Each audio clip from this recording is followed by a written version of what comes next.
আসসালামু আলাইকুম। এখন আমরা কেমিস্ট্রি ফার্স্ট পেপারের সেকেন্ড অধ্যায় অর্থাৎ গুণগত রসায়নের ইম্পর্টেন্ট এমসিকিউগুলো দেখে ফেলবো। তো চলো শুরু করি। প্রথম প্রশ্নই দেখো, ক্যান্সার চিকিৎসায় কোনটা ব্যবহার করা হয়? ক্যান্সার চিকিৎসায় এখানে আসলে আইসোটোপের কথা জানতে চেয়েছে। ক্যান্সার চিকিৎসায় আমরা ব্যবহার করে থাকি রেডন। আনসার কী হবে এখানটাতে? রেডন। এখন এই কোনটায় কী ব্যবহার করা হয় এটা একটু জানা লাগবে, এটা কিন্তু তোমাদের গুহ স্যারের বইতে আছে। তো প্রথমত অনেক কিছু আছে, ইম্পর্টেন্ট করে লিখেছি। গলগণ্ড চিকিৎসায় আয়োডিন 131 আইসোটোপ ব্যবহার করা হয়। ক্যান্সার কোষের অনিয়ন্ত্রিত বিভাজন রোধে কোবাল্ট 60 থেকে নির্গত গামারশ্মি ব্যবহার করা হয়। সো ক্যান্সারে আমরা রেডনও ব্যবহার করতে পারি, কোবাল্ট 60 ব্যবহার করতে পারি। আর পৃথিবীর বয়স নির্ধারণের ক্ষেত্রে কার্বন 14 আইসোটোপ ব্যবহার করা হয়। সো এই তিনটা জিনিস সাথে একটু দেখে ফেলবো, এগুলো থেকে কিন্তু অনেক প্রশ্ন আসে। ওকে, এরপর আসো 2 নম্বরে, আইসোটোনের উদাহরণ কোনটা? আমরা কিন্তু মোটামুটি সব কিছু আইসোটোন, আইসোটোপ, আইসোবার সব কিছু সম্পর্কে ধারণা রাখি। তারপরে একটু দেখাই আইসোটোন শেষে কি আছে? ন আছে। সো শেষে ন, তাহলে এখানে নিউট্রন সংখ্যা সমান থাকবে। আইসোটোপ শেষে কি আছে? প আছে, তাহলে প দিয়ে কি হয়? প্রোটন হয়, তাহলে এখানে প্রোটন সংখ্যা সমান থাকবে। আইসোবার, বার ফর ভর, তাহলে যেখানে আইসোবার সেটাকে 2 বা ততোধিক অণুর মধ্যে আমরা ভর সংখ্যা সমান পাবো। আইসো ইলেকট্রিকের ক্ষেত্রে ইলেকট্রিক, ইলেকট্রন, ইলেকট্রন সংখ্যা সমান থাকবে। আর আইসো স্টার, এটা হয়তো অনেকে জানো না, আইসো স্টার মানে একাধিক অণুর মধ্যে পরমাণু সংখ্যাও সমান আবার ইলেকট্রন সংখ্যাও সমান। অর্থাৎ 2টা অণু ধরো তোমার কাছে দেওয়া আছে, তাদের মধ্যে ইলেকট্রন সংখ্যাও সমান, আবার ওই 2টার মধ্যে পরমাণুর সংখ্যাও সমান। এটা হচ্ছে আইসোস্টার। আচ্ছা, তো এখানে আইসোটোনের কথা জানতে চেয়েছে। সো আমরা আইসোটোনের হিসাব কিভাবে করে থাকি?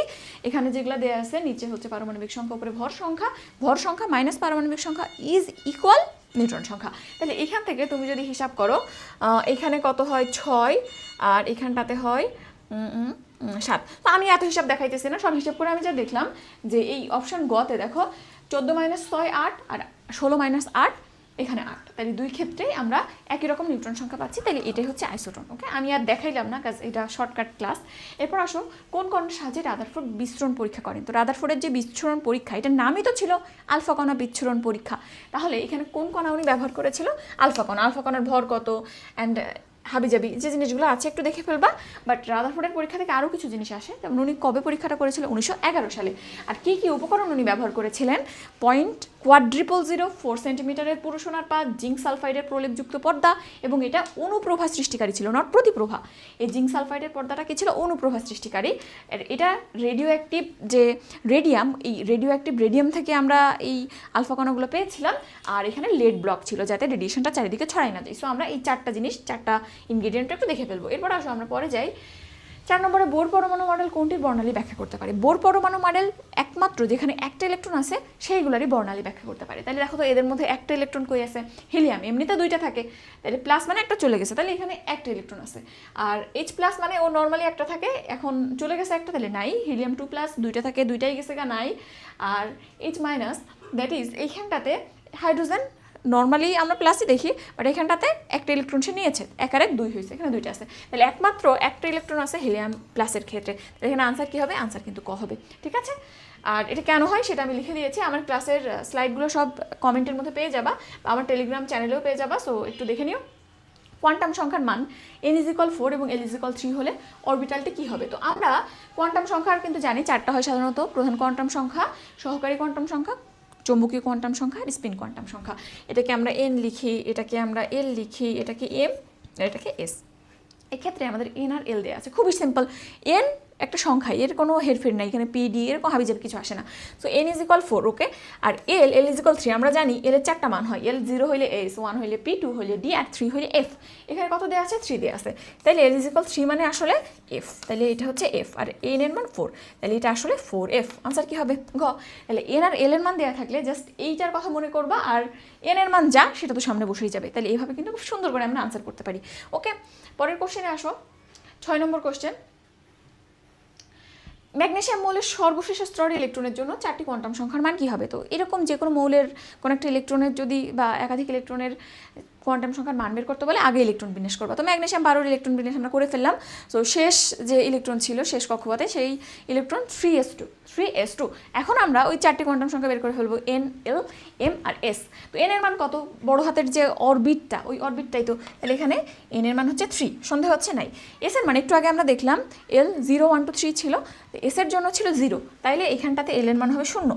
আর l এর মান যত হয় সেখান থেকে কিন্তু m এর মান বসে। তো যদি l এর মান 0 হয় তাহলে m এর মানও 0 হয়। l এর মান যদি 1 হয়, m এর মান কি হয়?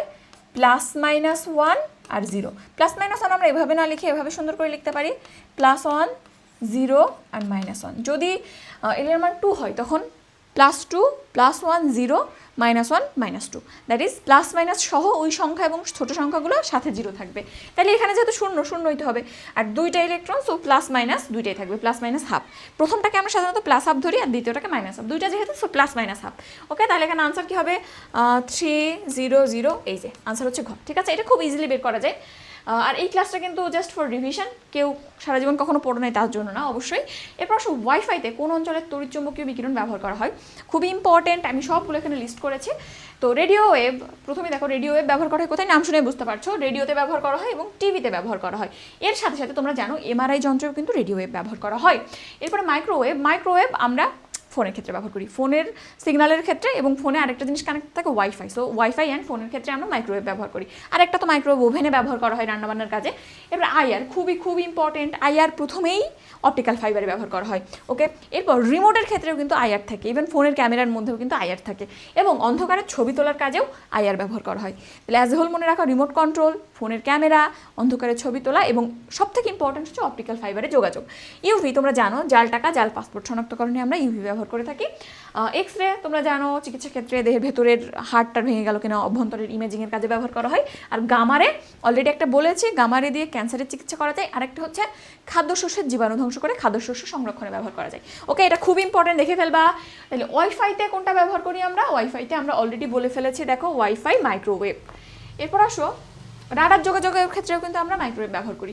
এরপর আসো হাইড্রোজেন বর্ণালীতে অতি বেগুনি অঞ্চলে কোন সিরিজ উৎপন্ন হয়, এটা তোমরা জানো, সিরিজগুলো আছে 6টা, তার মধ্যে লাইমেনটা শুধু অতি বেগুনিতে থাকে, বামারটা শুধু দৃশ্যমানে থাকে, আর বাকি যেগুলো আছে সবগুলো অবলোহিত। তাহলে লাইমেন কি বললাম, অতি বেগুনি, এরপরে বামার দৃশ্যমান, আর বাকি যা আছে সব অবলোহিত। সো এখানে বুঝতেই পারছো কোনটা হবে উত্তর, অতি বেগুনি অঞ্চল, সো লাইমেন। ওকে, এরপরে কোন রশ্মির তরঙ্গ দৈর্ঘ্য সব থেকে বেশি, এখান থেকে অনেক প্রশ্ন আসে, ইনশাল্লাহ একটা প্রশ্ন এখান থেকে পাবাই। তো এখানে তরঙ্গ দৈর্ঘ্য মনে রাখার জন্য আমরা একটা নেমোনিক মনে রাখবো, গুকসোভি মিস্টার। কি বললাম, GXU, গুকসু ভি বা ভাই, মিস্টার, গুকসু ভাই মিস্টার। তো এখানটাতে জি ফর গামা রে, এক্স রে, আলট্রাভায়োলেট, তারপরে ভিজিবল রে, infrared, microwave and radio wave. তো এই ক্ষেত্রে এই সবগুলো নেমোনিকে আমি সাজিয়ে ফেললাম। এরপরে দেখো যখন তুমি ডান দিকে যাবা, যত ডান দিকে যাবা তত তরঙ্গ দৈর্ঘ্য ল্যামডা বাড়বে। গামার থেকে ইনফ্রারেডের তরঙ্গ দৈর্ঘ্য বেশি, আবার ইনফ্রারেড থেকে রেডিও ওয়েভের তরঙ্গ দৈর্ঘ্য বেশি, রেডিও ওয়েভ সব থেকে বেশি। তাহলে যত ডাইনে যাবা ল্যামডা বাড়তে থাকবে। এখন ল্যামডার সাথে দেখো ফ্রিকোয়েন্সির সম্পর্ক কি, আমরা এই সূত্র থেকে বের করছি, এফ সমানুপাতিক 1/λ। তাহলে যদি ল্যামডা বাড়ে তাহলে ফ্রিকোয়েন্সি এফ কমবে। তাহলে যত ডাইনে যাওয়া ল্যামডা বাড়লেও ফ্রিকোয়েন্সি বা এখানে এফ এর মানটা তত কমতে থাকবে। তো এফ এর সাথে আবার শক্তি সম্পর্ক সমানুপাতিক, তাহলে আবার যত ডাইনে যাবা তত শক্তিও কমতে থাকবে। সো এই গুকসোভি এমআর এর সূত্রে যত ডাইনে যাবা শুধু তরঙ্গ দৈর্ঘ্য বাড়বে, বাকি শক্তি বলো ফ্রিকোয়েন্সি বলো দুইটাই কমতে থাকবে। ঠিক আছে, তাহলে এটা আমরা দেখে ফেললাম কোন রশ্মির তরঙ্গ দৈর্ঘ্য অধিক। এখন দেখো যে সব থেকে ডাইনে থাকবে ইউ এখানে আছে, এক্স রে এখানে আছে, মাইক্রোওয়েভ এখানে আছে, আইআর এখানে আছে, তাহলে সব থেকে ডাইনে মাইক্রোওয়েভ, তাহলে এখানে উত্তর হবে মাইক্রোওয়েভ। ওকে, এই ফর্মুলাটা সুন্দর করে মনে রাখবা, প্রশ্ন একটা ইনশাল্লাহ এখান থেকে পাবা। এরপর দেখো নিচের কোন বর্ণের আলোক রশ্মির ফোটনের শক্তি সর্বাধিক। তাহলে এখানেও একই রকম বেনি আসহ কলা, একটু আগে গুকসোভি মিস্টার পড়লাম, আর এখানে বেনি আসহ কলা। এখানেও ডাইন দিকে গেলে এফ এবং ই কমতে থাকবে এবং ল্যামডা বাড়তে থাকবে। তাহলে এইখানটাতে শক্তি কোথায়, ডান দিকে কমতেছে, বাম দিকে সব থেকে বেশি, তাহলে সব থেকে বেশি শক্তি বেগুনি, তারপর নীল, তারপর আসমানি। অপশনে তো বেগুনি আছে, তাহলে উত্তর খ হবে। বুঝছো, আগে থেকে তুমি যদি এটা জানো তাহলে খুব ইজিলি বুঝে ফেলতে পারবা। এরপর আসো জাল পাসপোর্টের জাল টাকা শনাক্তকরণে কোনটা ব্যবহার করা হয়, অলরেডি আমরা একবার বলে ফেলেছি, অতিবেগুনি রশ্মি ব্যবহার করা হয়, দ্যাট ইজ আলট্রাভায়োলেট রে ব্যবহার করা হয়। ওকে, তো এখান থেকে আরও দু একটা জিনিস দেখতে পারো যে কীভাবে এটা কাজ করে। তো এই যে কারেন্সি নোট বা যে টাকাগুলো আমরা ব্যবহার করি, এখানে ফসফর নামে একটা উপাদান থাকে, এই ফসফরের উপর আলট্রাভায়োলেট রে ফেলা হয়। এটা ইনভিজিবল, আমরা চোখে দেখতে পাই না, কিন্তু ওইটা যখন ওই ফসফর থেকে রিফ্লেক্ট করে বের হয়ে আসে তখন এটা দৃশ্যমান আলোতে পরিণত হয়। সো চোখে যদি দেখা যায় কিছু জল জল করতেছে, ওটা আসল টাকা নাইলে নকল। তাহলে এখানে একটা লিখে দিয়েছি যে কারেন্সি নোটে কী থাকে, ফসফর থাকে এবং ইউভি পতিত হইলে দৃশ্যমান আলো বিকৃত হয়। পড়তেছে ইউভি, যেটা দেখা যায় না কিন্তু যেটা বিকৃত হচ্ছে ওইটা দৃশ্যমান আলো। ওকে, এরপর দেখো আইআর এর প্রভাবে কি ঘটে। আইআর রশ্মির অনেক ব্যবহার আছে, তো সংক্ষেপে আমি লিখেছি। চিকিৎসা ক্ষেত্রে যে আইআরটা ব্যবহার করা হয় সাধারণত এখানে ফার আইআরের কথাই বলেছে। এইগুলা আমাদের শরীরে দিলে সাধারণত ফিজিওথেরাপিতে ব্যবহার করা যায়। তো শরীরে রক্ত প্রবাহ বাড়ে, একটু উষ্ণ হয়, মাংসপেশিগুলো শিথিল হয়, জয়েন্টের সচলতা বাড়ে, তাপমাত্রা একটু বাড়ে, ওয়ার্ম হয়, তারপরে কোষ ও পেশি স্বাভাবিক হয়। অর্থাৎ কোথাও ব্যথা পাইছো বা কোথাও ভেঙেছিল, হাত নাড়াইতে পারতেছো না, ওখানে ফিজিওথেরাপি দিলে বা ফিজিওথেরাপির মাধ্যমে আইআর দিলে এই প্রভাবগুলো ঘটে। তাহলে এখানে উত্তর কী হবে? না, রক্ত সঞ্চালন হ্রাস পায় না, অঙ্গ প্রতিস্থাপন না, তাপমাত্রা হ্রাস পায় না, ধমনের শিরা প্রশস্ত হয়। সো প্রশস্ত হলে রক্ত সরবরাহ বাড়বে, তাপমাত্রা বাড়বে, অ্যান্ড ফাইনালি কাজ করতে পারবে ভালো। ঠিক আছে, এটা একটু দেখে নিও। এরপরে আইআরের আরেকটা ইম্পর্টেন্ট কোয়েশ্চেন, আইআর ওভারঅল আমাদের একটু জানতে হবে।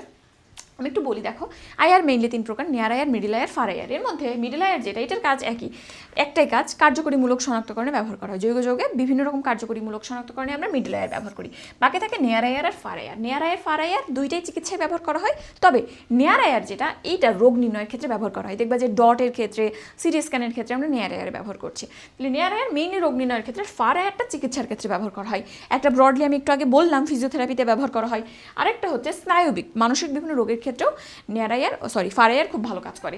তাইলে আমরা এই দুটো দেখে ফেলবো। এখন এখানে বলছে ফিজিওথেরাপিতে কোনটা ব্যবহার করা হয়, অলরেডি বলে ফেললাম, ব্রডলি স্নায়বিক রোগের চিকিৎসা আর ফিজিওথেরাপি, এই দুটাতে আমরা ফার আইআর ব্যবহার করি। আর এখানে তো অ্যাজ এ হোল আছে আইআর, তাহলে এখানে উত্তর কী হবে?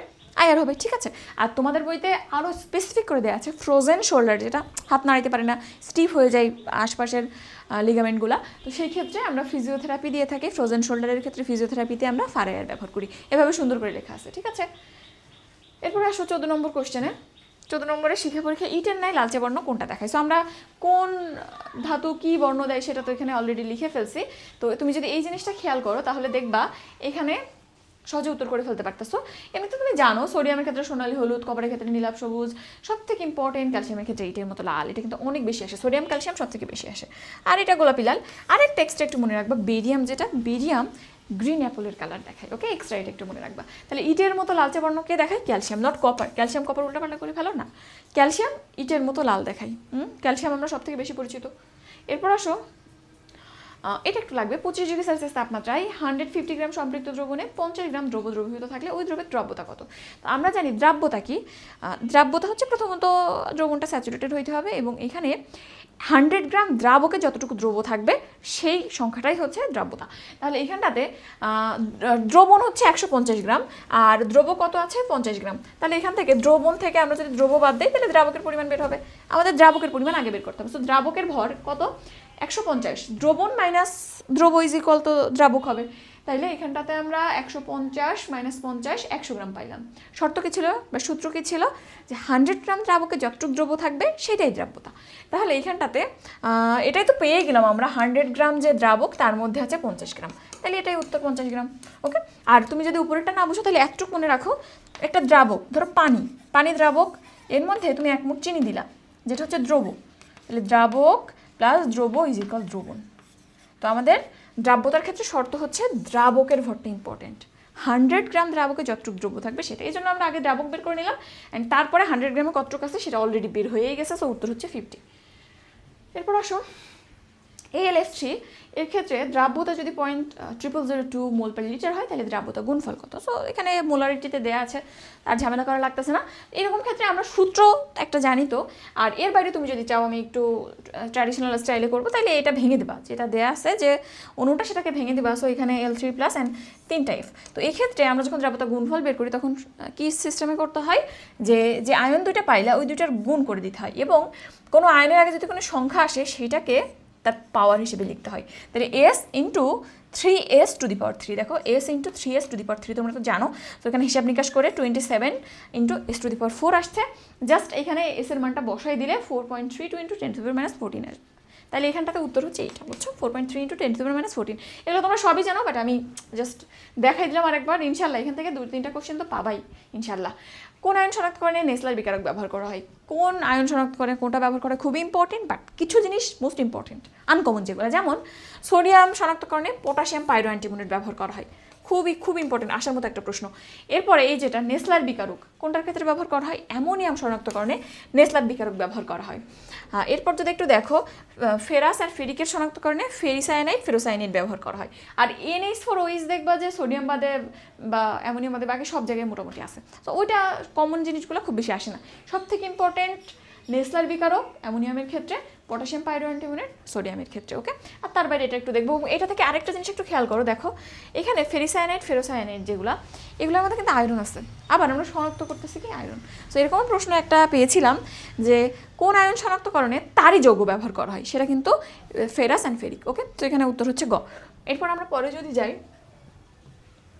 18, সোডিয়াম আয়ন শনাক্তকরণে কোনটা ব্যবহার করা অলরেডি বলে ফেলেছি, পাইরো অ্যান্টিমোনেট। তাহলে পটাশিয়াম পাইরো অ্যান্টিমোনেট এসবি, এটা কিন্তু অ্যান্টিমোনি, আবার বলিও না অ্যান্টিমোনেট বলতেছে, তাহলে এন কই, তাহলে K2H2 Sb2O7 সংকেতটা একটু দেখিও।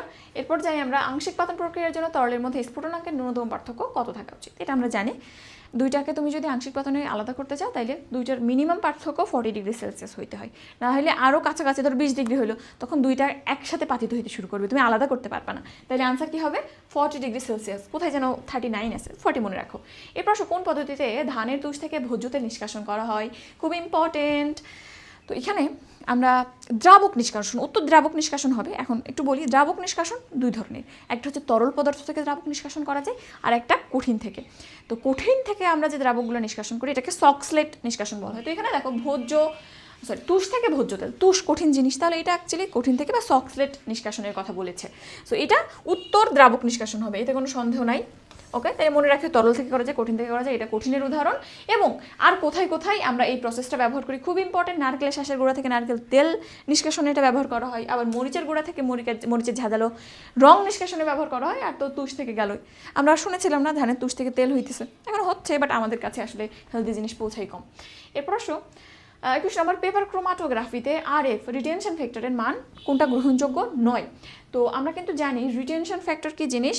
ধরো তুমি ক্রোমাটোগ্রাফি শুরু করছো, ক্রোমাটোগ্রাফিতে একটা চক স্ট্যান্ড ব্যবহার করছো, তো এই চক স্ট্যান্ডে দ্রাবক ছেড়ে দিলা এবং এর মধ্যে কোনো একটা পদার্থ আছে, তো দ্রাবক যতটুকু যাবে দ্রাবক যতটুকু যাবে ওই পদার্থটা হয় ওই পর্যন্ত যাইতে পারবে বা তার একটু কম যাবে। কখনো দ্রাবক যতটুকু গেছে তার থেকে পদার্থ বেশি যাইতে পারবে না, কারণ ওই দ্রাবকটার মধ্যেই তো ওই পদার্থটা মিশে আছে, গুলে আছে, মিশ্রিত হয়ে আছে, তাই না, দ্রবীভূত হয়ে আছে, এই জন্য। তো আমরা রিটেনশন ফ্যাক্টরের সূত্র জানি, দ্রব কত দূর গেল বাই দ্রাবক কত দূরে গেল। সো কখনোই দ্রাবকের থেকে দ্রব বেশি দূর যেতে পারে না, কারণ মিশে আছে একটা সাথে আরেকটা, এই জন্য রিটেনশন ফ্যাক্টরের মান কখনো 1 থেকে বেশি হয় না। 0.5 is okay, 0.7 is okay, 0.9 is okay, but কখনো 1.1 হবে না, that is always less than 1। কখনো ইকুয়াল 1 হইতে পারে, রেয়ারলি লেস দ্যান ইকুয়াল 1 হবে। ঠিক আছে, তাহলে এখানে আনসার কি হবে, অবশ্যই ঘ হবে, কোনো সন্দেহ নাই। ওকে, তাইলে এই তো ক্রোমাটোগ্রাফি দিয়েই তো চ্যাপ্টার শেষ মোটামুটি। তাহলে আশা করা যায় এইগুলো তুমি যদি ভালো করে পড়ে যাও তাহলে ইনশাল্লাহ মোটামুটি কমন পাবা। আর আমার 5টা চ্যাপ্টারই সবগুলাই আপলোড হবে, তুমি যদি সবগুলা ভালো করে একটু মনোযোগ দিয়ে দেখে যাও, আগে থেকে একটু বেসিক থাকে, ইনশাল্লাহ 50%-এর বেশি MCQ কমন আসবে। তাইলে আজকে এই পর্যন্ত থাক, নেক্সট ক্লাসে আবার দেখা হবে। আল্লাহ হাফেজ, আসসালামু আলাইকুম।